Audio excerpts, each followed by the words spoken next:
Okay, it looks like some of our attendees have joined the room. My name is Michael Greenbury. I'm an admission counselor with the Office of Admission for the College of Podiatric Medicine here at Samuel Merritt University, and I'm here to, help moderate and to introduce our excellent panel for this evening. This evening, we're joined by many great faces from the College of Podiatric Medicine. We're joined by Dean Eric Stamps, Associate Dean Cherri Choate, the Director of the Motion Analysis Research Center, Stephen Hill, a second-year podiatry student who is from Canada, Karnvir Bhangu, and we are joined by a podiatrist from Vancouver, Howard Green, who I had the pleasure of meeting for the first time today. If you're interested in asking a question, you may do something like raise your hand, or you can put your question in the chat. I think you have the permission to do that, but I know I was told by our panelists that you don't necessarily have to wait till the very end. We have a great slide deck and a presentation to show you. We're excited to share a lot of information about the College of Podiatric Medicine and the exciting opportunities for you at our college. Without further ado, I will be turning it over to our dean and faculty from the College of Podiatric Medicine. So I will now I think, Eric, you'd like to go first? Dr. Stamps? Yes, thank you very much, Michael. I want to welcome all of you to our webinar tonight. And I also want to welcome Dr. Joseph Stern, who is a Canadian podiatrist who just joined us. So Michael, if we can start with the first slide.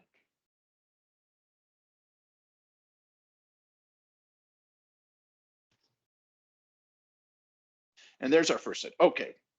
So, okay, this isn't a typical day of a podiatrist, but we thought we'd start with something that was interesting. So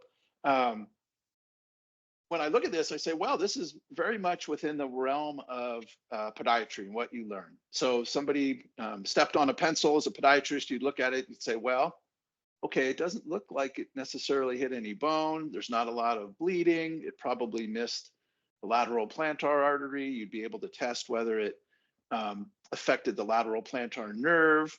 You'd know to bring this in probably under anesthesia, remove the pencil, irrigate it really well, get cultures that are really deep and start them on prophylactic antibiotics, and probably put a small drain in and don't close it right away to prevent an infection. So this is something we can handle. But we'll go to the next slide. And what is a podiatric physician? And if you had your screens on, I'd ask you to, raise your hand if you've heard of podiatry or had any experience with podiatry. But your screens are off, so I won't ask you that. But what is a podiatric physician? This is a specialist. That's us. I'm a podiatrist, by the way, who is licensed to diagnose and treat disorders of the foot, ankle, and lower leg. And in the United States, there's about 15,000 or so active podiatrists. And in Canada, the number is significantly less. Last I heard, and maybe Dr. Green or Dr. Stern could correct me, it's about 600. Is that correct? Yeah, maybe a few more, but I think you're right, Eric. Okay, thanks. We can go to the next slide. So the foot is not a simple structure. It's quite complex. It has a lot of moving parts, and it's complex enough that we divide it into three parts. We have the forefoot, the midfoot, and the hindfoot, which we also call the rear foot. And each of those has their own problems that can occur. They have procedures that we perform in each area of the foot. And they're almost, to a certain extent, separate entities. Okay, next slide, please. So why do we need podiatrists? Many people have foot problems. We need our feet, and there are a lot of conditions that negatively affect the foot, particularly diabetes mellitus, peripheral arterial disease, where there's not enough blood getting to the foot. The foot is affected by aging. Individuals we want our patients to keep walking, stay fit, lose weight. There's a lot of work for podiatrists to do. So next slide. And Dr. Choate, please, join in.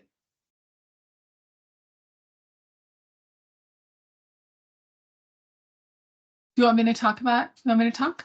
Yeah, we can split it up, and Okay, I can introduce you if you want. it's okay. I'll introduce myself. Okay. Yeah, I'm Cherri Choate. I am a podiatrist, and I went to what was then CCPM, and I was in practice in Berkeley, California for almost 20 years. And then I became faculty full-time about 15 years ago. So I'm very excited about the field of podiatry, and I'm glad that you guys are attending today. The little bit that I'm going to talk about is when we talk to students, why is this field interesting? And these are the four most common reasons: sports medicine, surgical intervention or doing surgery, trauma, which is kind of part of surgery most of the time, and wound care.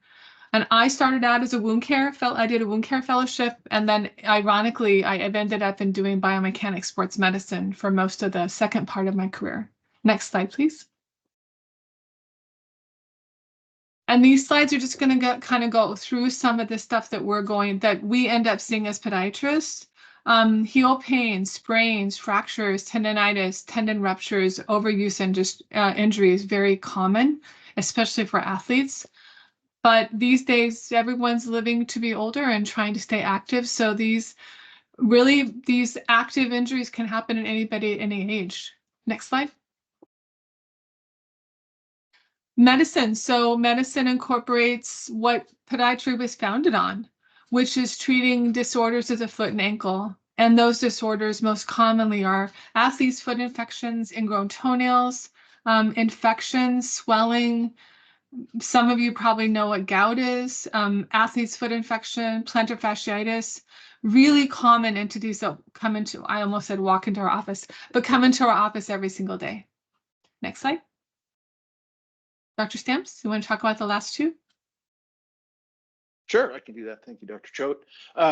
So forefoot surgery, there are a lot of conditions that affect the forefoot, such as bunions and hammer toes. The slide on the bottom looks like a hammer toe and sort of a bunion, the big toe drifting over. Up at the top, I don't have a pointer. In the middle, you can see a hammer toe.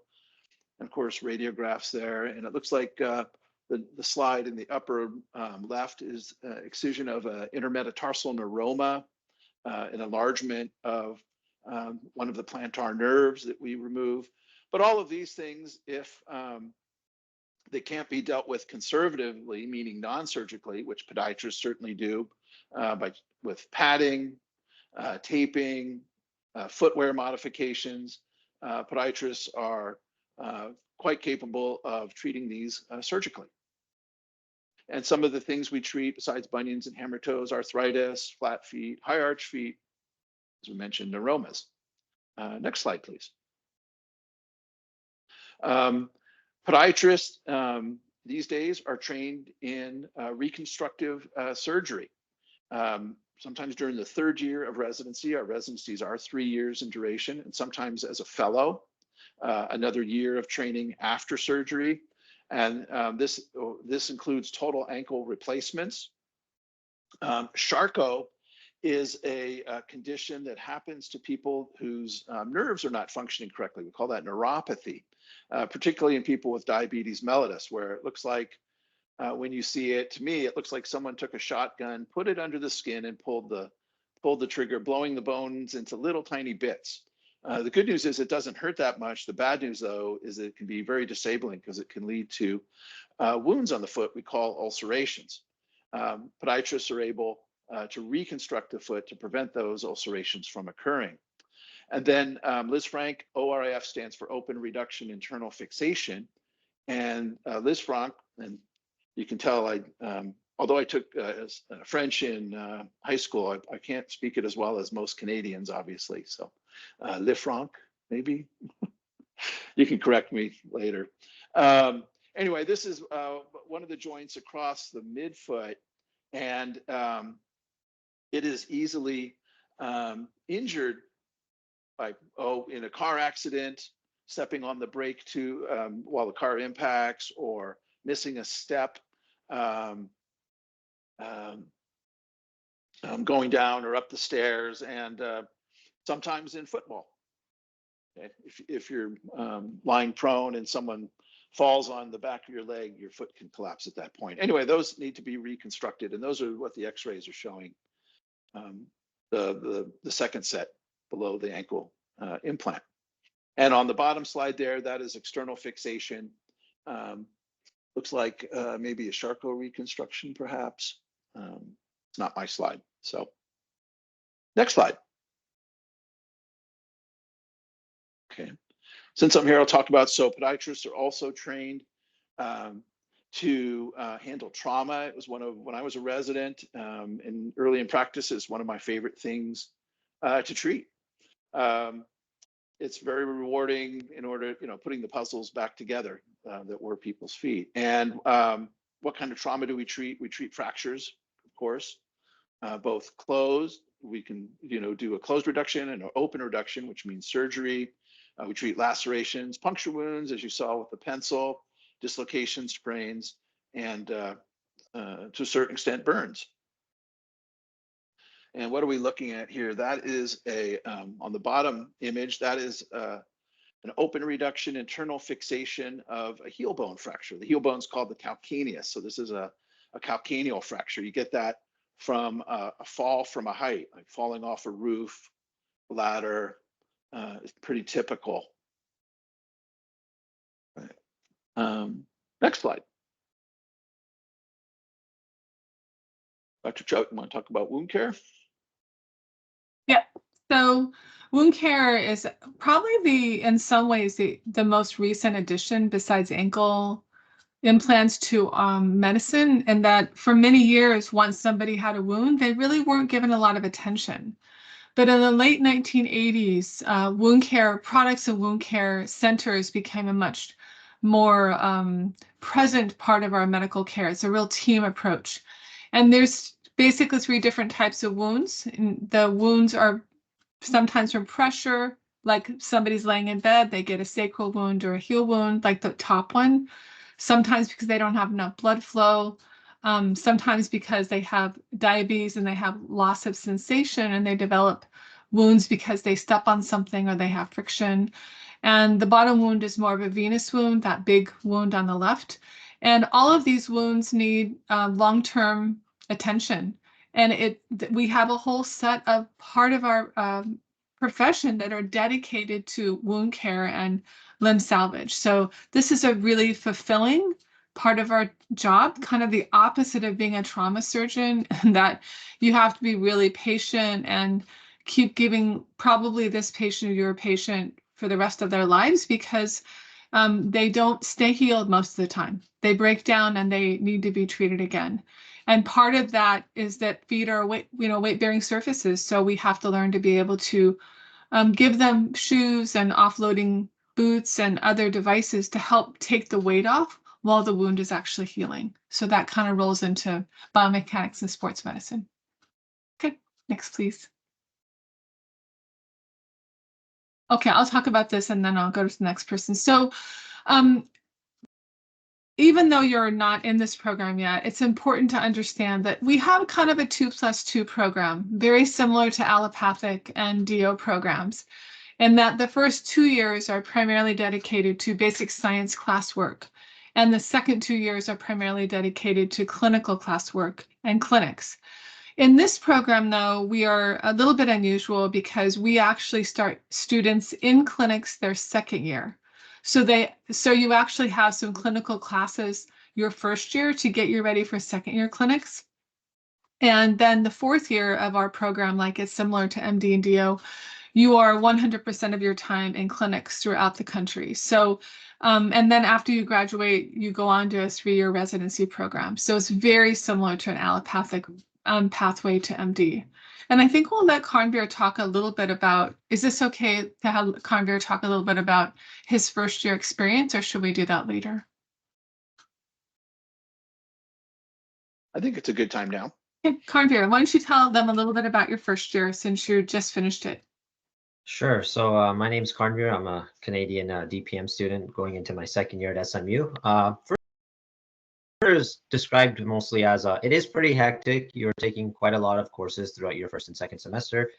Just like any other program, it's rigorous. But like Dr. Choate was saying, once you get into the second semester of your first year, you start taking courses such as Introduction to Clinical Medicine, where you start learning about the transition into clinics, learning how to talk to patients, learning how to take SOAP notes, for example. And I think those are really important skills because we start our clinical rotations right in the summer after our first year ends. And all of these skills are really valuable because when you're going to go on to become a physician in the real world, really what's going to be most important is not only how well you did in your pre-clinical science courses, but also how well you do in the clinics, how well you interact with patients, how well you work together as a team.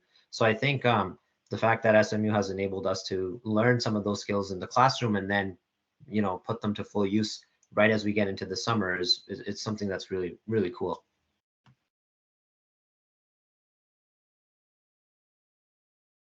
All right. Well, thanks, Karnvir. Let's see. Michael, do you want to share the screen again with we'll get the last slide or two.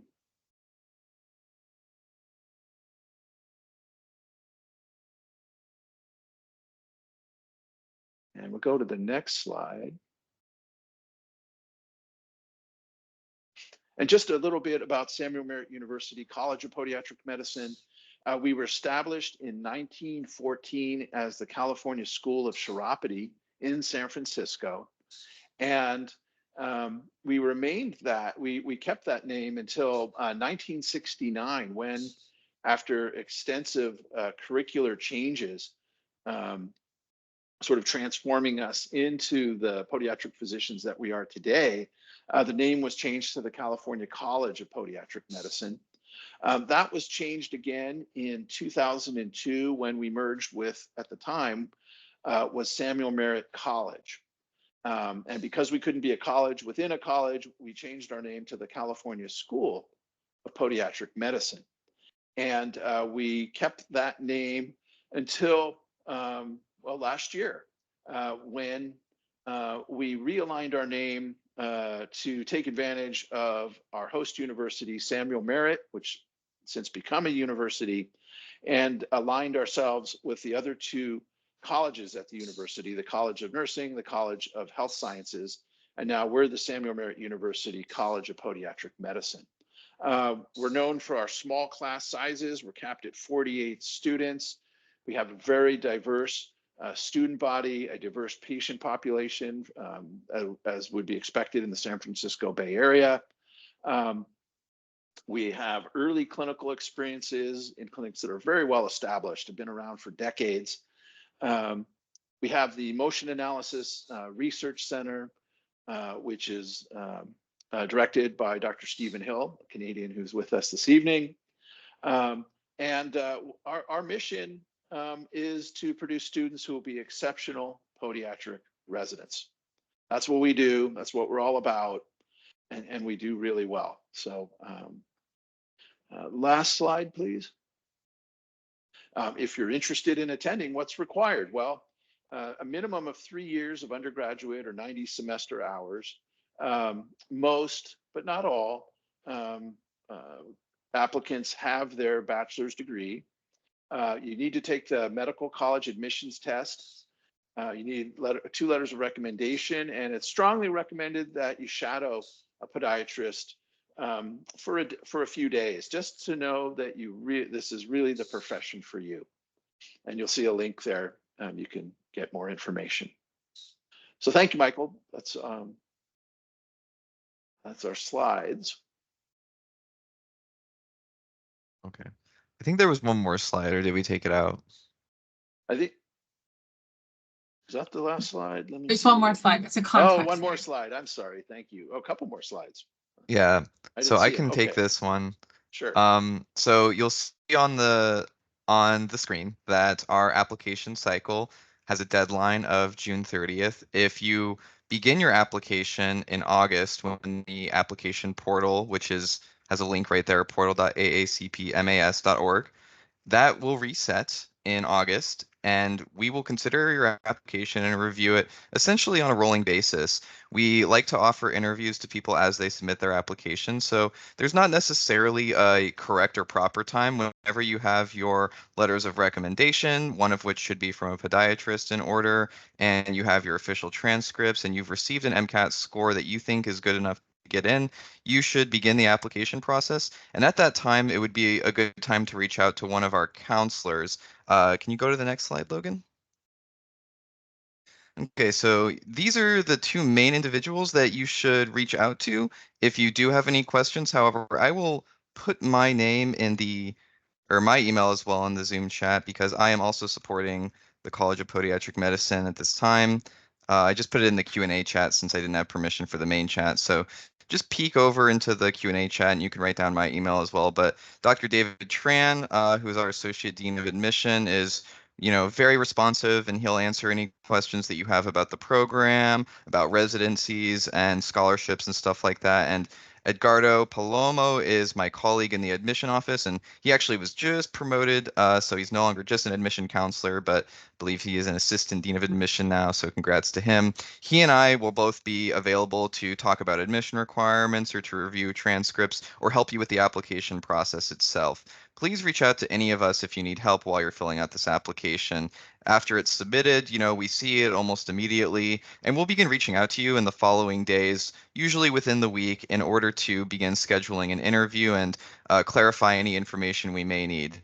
If you at the time have not taken the MCAT, that's okay, but we will make note in your application that we need to see your MCAT score before we're able to offer you a decision regarding your admission offer. So we are not able to offer any decisions without that, although you may submit your application before you've completed the MCAT. So that's all the information that I think we need to share at this time.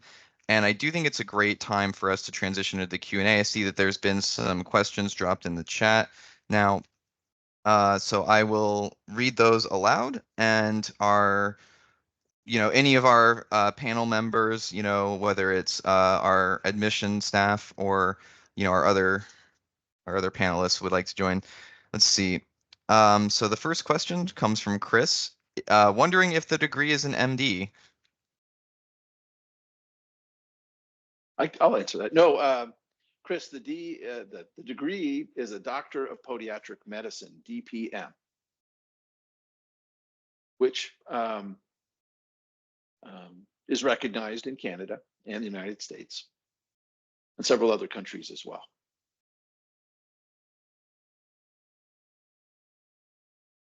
Currently, that's the only question we have, but do any of our attendees and guests have further questions? This is the greatest time. Oh, Cherri, yes. Michael, I Dr. can see Choate. more questions. So Oh, another really? question is, what is the tuition cost for Canadian students? And are there scholarships available? And I'm going to let Dr. Stamps answer that. Yeah, the tuition is the same for Canadian students as it is for US students. We recently lowered our base tuition from $50,400 US dollars to 46,000 and some change US dollars. But that's our baseline. If your MCAT is 495 or higher, the tuition is about $41,000. And if your MCAT is greater than 500, the tuition drops to about $36,000. In addition to that, all of the fees except for the board exam registration fees and any health insurance, should you need it, are rolled into the tuition, and the tuition is guaranteed. There are no tuition increase. There will be no tuition increases during your 4 years at SMU. And so Yes, no. I should also say those tuition levels based on the MCAT, those two different tiers are essentially scholarships. So our middle tier, we call the President's tuition tier, and the 36,000 is the Regent's tier. Yeah, I just wanted to step in real quick just to give a little bit more of an answer towards the tuition cost, because I get asked this quite a lot as being a Canadian down here in the US. Yeah, like Dr. Stamp said, you're eligible for all the scholarships that any other student from the US would be eligible for, and the scholarships are renewable. So if you're doing really well in your classes, you can keep getting that renewable scholarship because the school is also generously funded from a lot of sources. And at the same time, because if you're from Canada, you're also eligible to get financial aid through the provincial and federal government. So podiatric medicine is a recognized field within Canada. So when you go and apply for student loans, just like you would for any normal program you're doing in Canada, when you select the option for podiatric medicine, you'll be able to see all the schools that are registered in the US come up, and you can apply for loans exactly the same way as you would have applied for loans if you went to any other Canadian institution.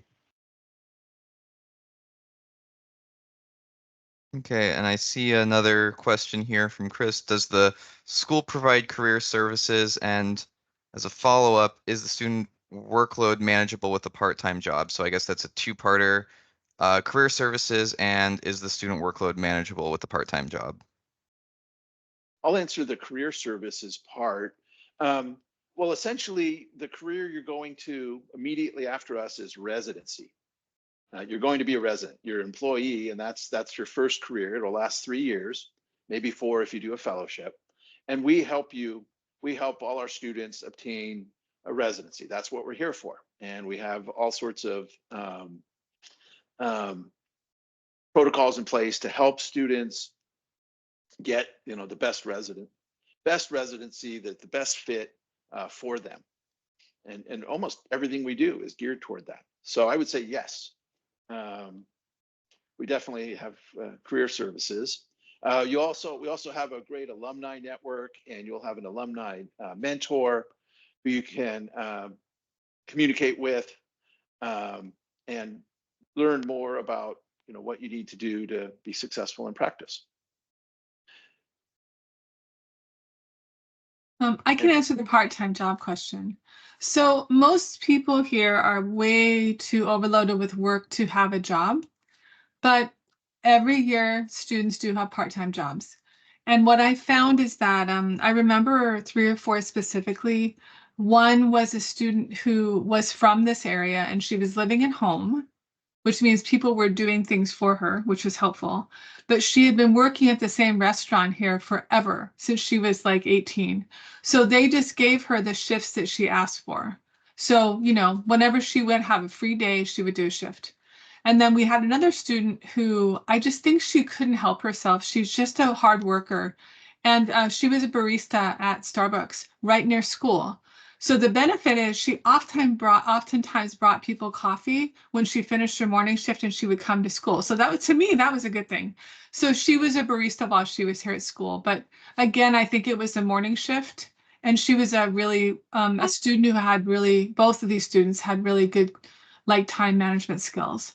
And I think there have been some students who did have jobs and then they gave them up because it was just too much to manage. But we also have students who are parents. And being a parent, in my opinion, is a full-time job. And they were students while they're here. So that tells you about the fact that if you can just learn to do time management, you can definitely manage what's happening here. Thank you, both of you. And we have another question from Daniel. Is there any support for finding a residency? Is doing a residency in Canada better if I want to practice here? Oh, maybe we'll start with the Canadian residency part of the question. One of our Canadian podiatrists could answer that. Joseph, you want to start? Sure. In BC, if you practice in BC, you do need a residency, as you do in Alberta. So it is very helpful. There is a process through the universities, through Samuel Merritt, and to get you to a university, to get you to a residency. So you needed to practice in British Columbia. If you practice here, you needed to practice in Alberta also. It's a 3-year program here. We're governed by the College of Physicians and Surgeons. So we got amalgamated. We had our own college for governance, and now we're in with all the medical doctors. So they're very sticklers about all that, and you need to follow their rules quite closely. There's no leeway there. So it is a good thing. And mostly all the residencies are in the United States at this point for a Canadian student. Yeah, I'll just add a small bit to that. Joseph's correct. Currently, 2 of the provinces require residencies to gain a license. The other provinces currently do not require residency, but we're working towards transition to sort of parity across the country, and we hope that that will come to be soon. So residency is required everywhere.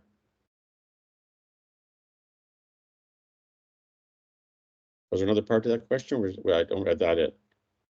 Yes, so the question was, is doing residency in Canada better if I want to practice here? Well, if you're going to Well, practice in BC or Alberta, you have no choice. If you want to go to Manitoba, I'll say Ontario, you can practice there without a residency. So you are limited in what you can do without having a residency, even in Quebec, where it's more broad-based. the other part of the question was, I thought maybe I misunderstood, is doing a residency better here or there? So currently all the residencies are in the United States. We had a residency program in Canada. It closed 10 years ago. There is some talk about restarting it again at some point. But currently, as of today, there is no residency in Canada right now. Right. And in the United States, there's 215 or so different hospitals that provide residencies for in podiatry. Okay, and the first part of the question was, is there any support for finding a residency at Samuel Merritt University in the College of Podiatric Medicine? Yes, a great deal of support. We have one faculty member who is a fairly recent graduate, and she's assigned the duty of just that, helping students select not just a residency, but help with what you do in your fourth year, which are called clerkships, which are essentially a month-long clinical experiences in hospitals that provide residencies. So let's say you travel to a residency in Los Angeles that offers a clerkship. You'll spend a month there as a clerk in your fourth year, and you'll be learning all sorts of things, doing everything hands-on. At the same time, they'll be kind of watching you and interacting with you and trying to decide if you would be a good fit for their residency program. And so we help you select those clerkships that we think will, again, be a good fit.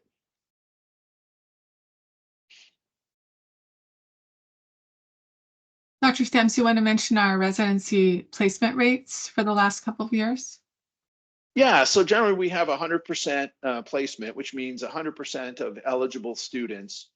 Those are eligible, meaning they've passed their boards part 1 and part 2, are eligible to participate in the process of obtaining a residency, which is called the match. And not only do we have a very high percentage of students that match, essentially 100%, but we also, for the last 6 years, we have been surveying our students and just to find out, did you get one of your top 3 picks? What was your first choice, second choice, third choice? Did you get one of those? And this year, I think it was 84% received one of their top 3 picks. Our goal, our benchmark is 75%. We want at least 75% of our graduates to get a top 3 pick. But this year we, exceeded that by 9 percentage points. So, and about 55% got their top choice. So.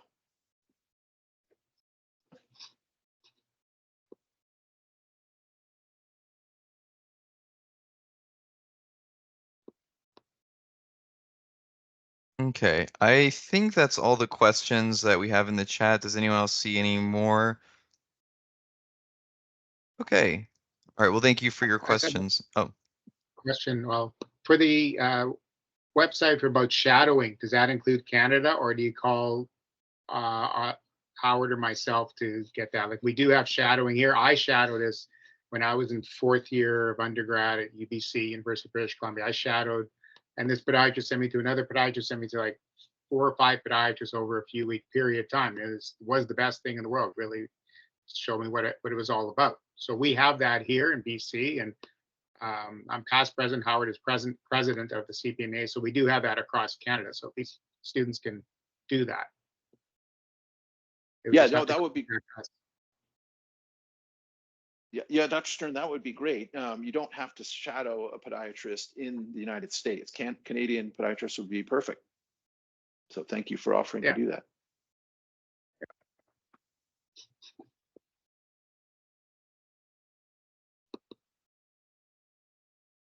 Howard, we could probably set up a shadow email at cpma dot whatever. And yeah, well, you know, if any of the guests that are here are interested in meeting a podiatrist or shadowing a podiatrist in whatever city they live in or somewhere nearby, I'm happy if they want to get a hold of me directly, and we could certainly hook them up with someone close to them for that to happen. That's no problem at all. We're happy to facilitate that.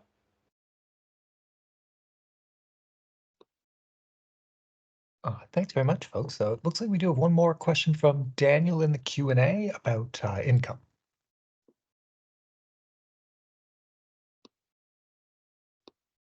Just a general question about what podiatrists earn. Yeah, and if it how it compares to the USA, do Canadians often practice in the US as a result? Oh, good question. I guess Dr. Green or Dr. Stern could answer the income question for Canada. I can't answer that. That's a tricky one. It's a tricky one because the podiatry in Canada, there is, I've talked to different people, and there is quite a range. I would say it depends a little bit on the province you're in and the type of practice that you do. You know, some podiatrists choose to do basic routine care. Some do more involved wound care. Some do more involved surgery. And so the different types of practices will generate different types of income. But everybody that I'm aware of has a very comfortable lifestyle, as I guess the best way to put it. And no one is running away elsewhere because they're not making enough money to sustain the life they want to live. I can't give you a hard number because it really is a huge fluctuation depending on where you practice and how you practice. Dr. Stern, does that make sense to you? Do you want to add anything? yeah, that's really true. You don't usually have people, I don't think of, in all the years I practiced, really someone who's left Canada that I know of, or at least specifically BC, because they couldn't afford to, and BC is probably the most expensive province there is for housing, at least in Vancouver. Can't think of really anyone who's left because of the financial aspect of it. You make pretty decent living, and it's really a 9-to-5 job unless you're doing some surgery and you have like maybe some after hours call, but other than that, it's pretty much a 9-to-5 job type of thing. You still got work to do at home, but you don't have to see patients unless there's a major problem. And most of them will end up going to the emergency room or something of that sort. Yeah, and I think your comment extends across the country, and that is that I don't know of anybody who's left the country on the basis of their income is not sufficient for them. Not know everybody, obviously, but suffice to say that the income is adequate or more than adequate.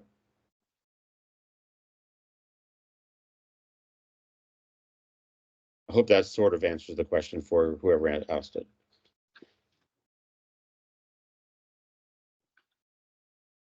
We also don't know exactly because nothing is posted financially here.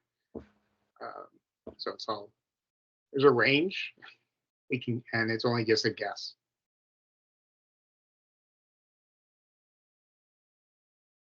Okay. I just wanted to also interject. We have Dr. Stephen Hill here, who is a Canadian, but he's also our biomechanist, and he is director of our Motion Analysis Research Center. Thought he might like to say a couple things about that. Sure. Can you see my slides? Yes. Good. Okay. I'm Steve. Yeah, I was born in Vancouver and grew up in the Toronto area. I did my bachelor's, master's, and PhD at the University of Waterloo in Ontario. I specialized in biomechanics of walking and standing, and then I did a postdoc in mobility at Toronto Rehab Institute with the University of Toronto. And I'm associate professor and also part of podiatric medicine. We have a 2,100 square foot lab. with 6 force plates mounted on the floor.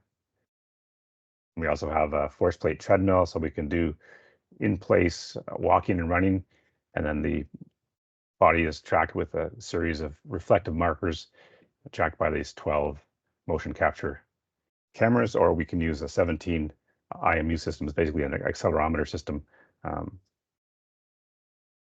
So we can do 3D reconstruction, and we have 16 channels of EMG, and we also have in-shoe foot pressure mapping.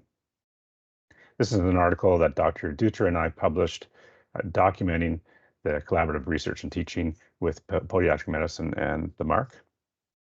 And this picture features 4 of the approximately 16 students who are part of the maximal shoe study over time. And this is them presenting at the Kaiser conference. They actually won a scholarship for that poster. This is our force plate treadmill that was part of that study. And so first year, as Karnvir said, you'll be very busy with your coursework, but quite often first year students volunteer as participants in studies to get some experience in the MARC and also gain some understanding of what it's like to be a patient or a participant in a study. In second year rotation, the students learn about biomechanics of gait, including 3D motion analysis and also qualitative assessment.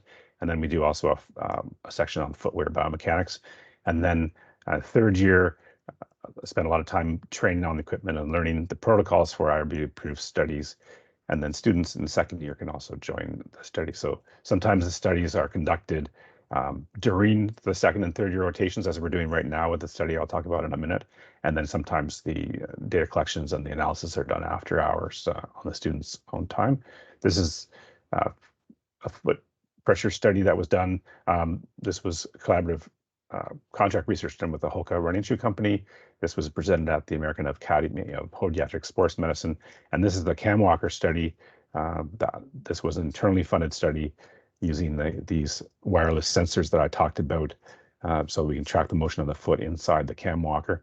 This is the Extend system, so it gives a 3D reconstruction, and you can get joint angles in 3D of the whole body, and we focused on the hip, knee, and ankle in this study. This is an Oxford's foot model study, so looking at the multiple markers in the foot to break the foot down into segments. This was conducted during the third year rotation, and it was presented at the International Society of Posture and Gait Research. So the students get a chance to be part of the research team, and they have the option of being a participant in the study as well. You can see how the foot is broken down into multiple segments. And this is the study that we're conducting right now, looking at the effects of wearing custom orthotics on gait biomechanics and plantar pressure. So we have this force sensing treadmill, people will be walking on that. And this is funded by a $10,000 gift from a member of the Podiatry alumni. And it's being conducted during the second and third year rotations. So the first visit is being conducted in one of the other labs in podiatry, the main lab in podiatry, where they do the informed consent, the bio-eval, and we do a 3D scanner using an iPad. This is in collaboration with the Northwest Podiatric Labs in Seattle, Washington. The participants get a pair of shoes. And the second visit, we do a foot posture index, which is a multi-scale way of describing the foot, the contour of the foot. And then they get a pair of New Balance shoes on the custom orthotics, and they acclimatize in that pair of shoes and orthotics, and then they come back for the third visit, which is the walking and the balance study. So we do both 3D kinematics and kinetics, in-shoe foot pressure mapping, and also the balance testing.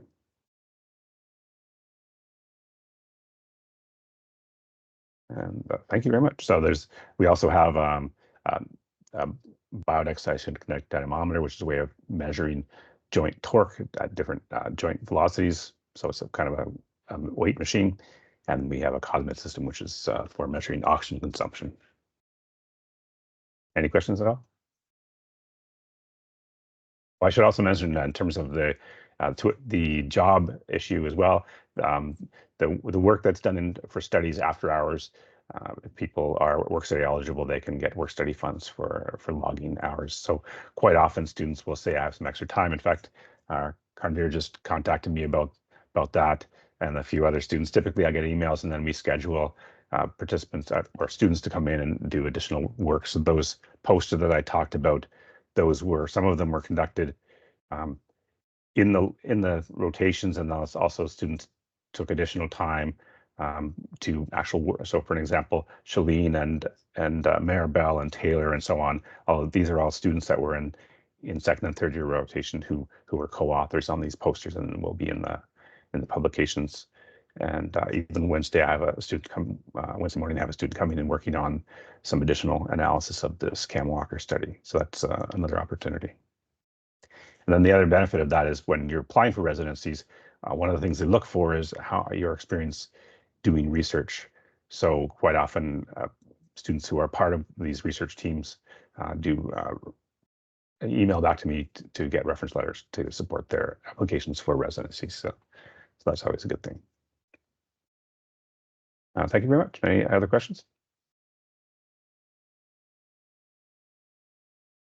Thank you, Dr. Hill. And this is a board on the wall that acknowledges the donors who put together over $600,000 to initially fund the MARC, and donations continue going on. So that, for example, the Balance Platform was funded by a gift, and like I said, this orthotic study. Thanks. Okay, so we do have one question. How many students work in the lab? It varies. So when we were doing that Cam Walker study, I had 2 people working with the participant on the balance platform, and another 3 or 4 working with me with the participant, placing the sensors inside the Cam Walker, so the foot pressure sensors, and also placing the sensors, these orange boxes that I mentioned, to monitor the motion of the whole body.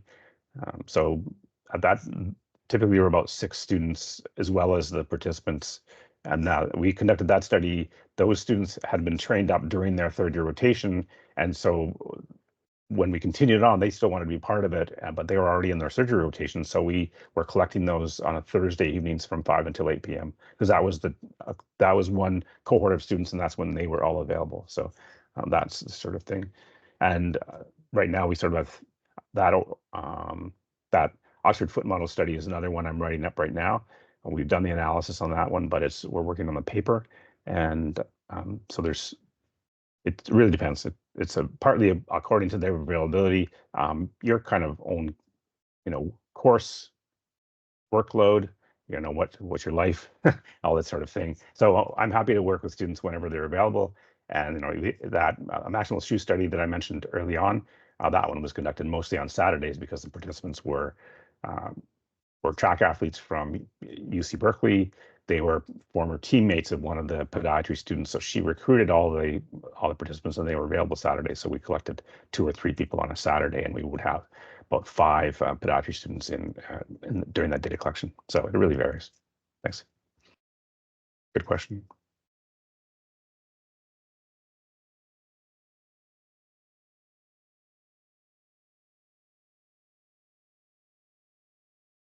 Okay, I think that's all the questions in the Q&A portion.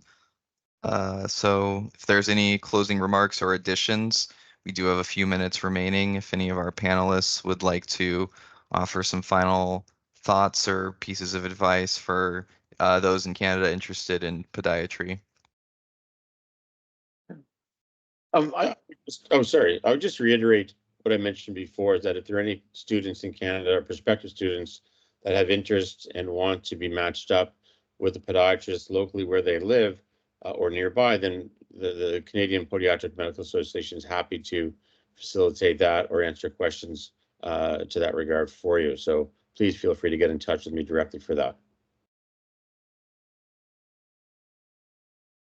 Sorry, Eric, go ahead. Yeah, thanks. I was just going to ask if you could highlight any differences between the practice of podiatry in the United States versus Canada.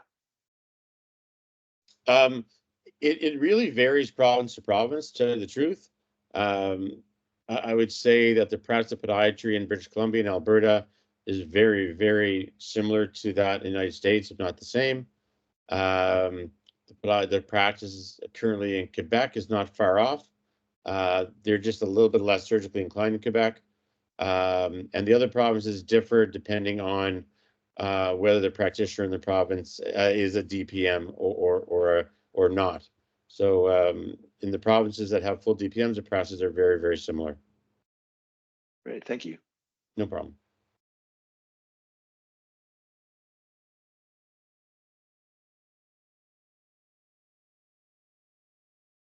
Hey, Steve, could you unshare your screen, or maybe it's somebody else is sharing, just so we could see everybody? Yeah, thank you.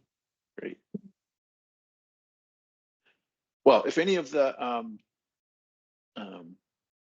potential applicants viewing this tonight or have questions, please feel free to reach out to myself or Dr. Choate or to Michael. We're more than happy to answer questions for you. Yeah, Dr. Choate. I would say that even though it's really late in the cycle, there are still seats in this class right now. So if somebody's taking the MCAT, it's a very easy thing to apply to the program. And we even have vouchers right now, I think, right, Michael? We have some vouchers for students to get into the portal for their application. But we could actually, we oftentimes interview students in June that start, or even in July sometimes, that start in August. So if you are interested this year, there's still seats in our class.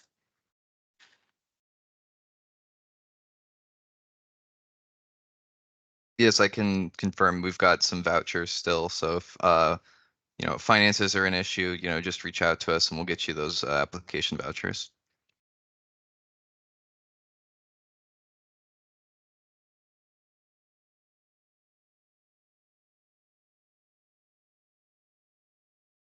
Okay, folks, looks like we're just about at time, and it seems like the questions have slowed down.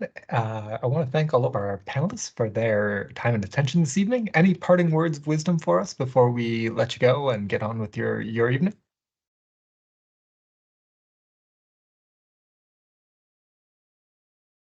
No, just want to thank all the attendees.